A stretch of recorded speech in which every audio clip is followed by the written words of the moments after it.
Good evening dear students. पिछली class में आप सभी ने पार्ट 4 शब्द भंडार में पढ़े थे पर्यायवाची शब्द और विलोम शब्द। आज मैं आपको पढ़ाऊंगी अनेकार्थी शब्द। अनेकार्थी शब्द अनेकार्थी शब्द का मतलब है, जैसे आपने समानार्थी शब्द में कि कई सारे शब्द एक अर्थ देते हैं, लेकिन यहाँ पे बिल्कुल उल्टा है कि एक शब्द वो कई सारे अर्थ देता है, वो है अनेकार्थी शब्द। तो हम पढ़ेंगे अभी अनेकार्थी शब्द। जैसे अंक। अंक का मतलब गोद भी होता है और संख्या भी होता है। अंग मीन शरीर भी है, भाग भी है। अर्थ का मतलब है मतलब और धन। कर का मतलब है हाथ, टैक्स और सूंड। इसके 3 अर्थ हैं। यहाँ पे है कल। कल का अर्थ है मशीन, आने वाला दिन भी, इसे भी आप कल कहते हैं, और चेन को भी कल कहते हैं। तो यहाँ एक शब्द के किसी के 2 अर्थ हैं और किसी के 3 अर्थ हैं। ये आपके अनेकार्थी शब्द हैं। जैसे काल का अर्थ होता है मृत्यु और समय। कृष्णा का अर्थ होता है काला भी और श्री कृष्ण भी। गुरु का अर्थ होता है भारी भी और शिक्षक भी। तीर का किनारा और बाण। घन का मतलब बादल भी है और हथौड़ा भी है। पद का पैर और ओहदा। पेड़ का दूध भी, पानी भी। भाग को आप भाग्य भी बोलते हो और हिस्सा भी। पानी का मतलब है जल और चमक दोनों ही है। वार का मतलब हमला भी होता है और दिन भी होता है। हल का मतलब समाधान भी होता है और खेत जोतने वाला यंत्र भी होता है। पत्र का मतलब चिट्ठी भी होता है और पत्ता भी होता है। तो ये आपके हैं अनेकार्थी शब्द, जिसमें एक शब्द के अनेक अर्थ हैं। इसके बाद अब हम यहाँ पढ़ेंगे अनेक शब्दों के लिए एक शब्द। नीचे लिखे गए चित्रों के नीचे लिखे वाक्यों को पढ़िए। यह व्यक्ति मरीज का इलाज करता है। तो कौन इलाज करता है? डॉक्टर। माँ भगवान में विश्वास करती है।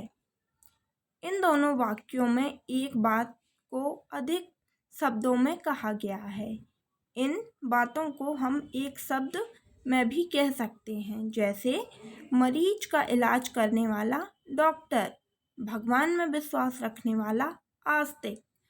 लेकिन यहाँ पे आपने कैसे देखा था, क्या लिखा हुआ है? यह व्यक्ति मरीजों का इलाज करता है। इसे हम सीधे क्या बोल सकते हैं? हमें इतने सारे शब्द बोलने की जरूरत, ये क्या है? हम सीधे कह देते ये डॉक्टर है। तो ये होता है अनेक शब्दों के लिए एक शब्द। कम शब्दों में बात कहना एक कला है। इसे भाषा सुंदर और प्रभावशाली हो जाती है। इसीलिए कला को अनेक शब्दों के लिए एक शब्द प्रयोग करना कहा जाता है। अनेक शब्दों के लिए एक शब्द के कुछ उदाहरण चलिए पढ़ते हैं। यहाँ पे आपने पढ़ा कि कम शब्दों में अपनी बात कह देना क्या है? ये एक कला है जिससे भाषा बहुत सुंदर और प्रभावशाली लगती है। इस कला को ही अनेक शब्दों के लिए एक शब्द का प्रयोग करना कहा जाता है। जो कभी ना मरे, अमर। जो संभव ना हो, असंभव। आप जब बोलते हैं तो ऐसे थोड़ी बोलते हैं कि ये काम तो वो है जो कभी संभव ही नहीं हो सकता, ऐसा बोलते हैं क्या आप? नहीं। आप कैसे बोल देते हैं डायरेक्ट, ये काम तो असंभव है, ये है ना। तो ये है अनेक शब्दों के लिए एक शब्द। जिसमें बल ना हो, निर्बल। जो मांस खाता हो, मांसाहारी। जो साथ में पढ़ता हो, सहपाठी। जिसका आकार हो, साकार। गांव में रहने वाला, ग्रामीण। शहर में रहने वाला, शहरी। जो मांस ना खाता हो वो शाकाहारी। जिसका आकार ना हो, निराकार। जिसके पास धन ना हो, निर्धन। जो ईश्वर को मानता हो, आस्तिक। जिसका पति मर गया हो, विधवा। जिसकी कोई उपमा ना हो, अनुपम। जिसके समान दूसरा ना हो, अद्वितीय। जो ईश्वर को ना मानता हो, नास्तिक। वर्ष में एक बार होने वाला, वार्षिक।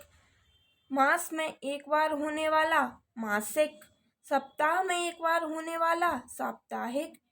जिसके नीचे रेखा खींची गई हो, रेखांकित।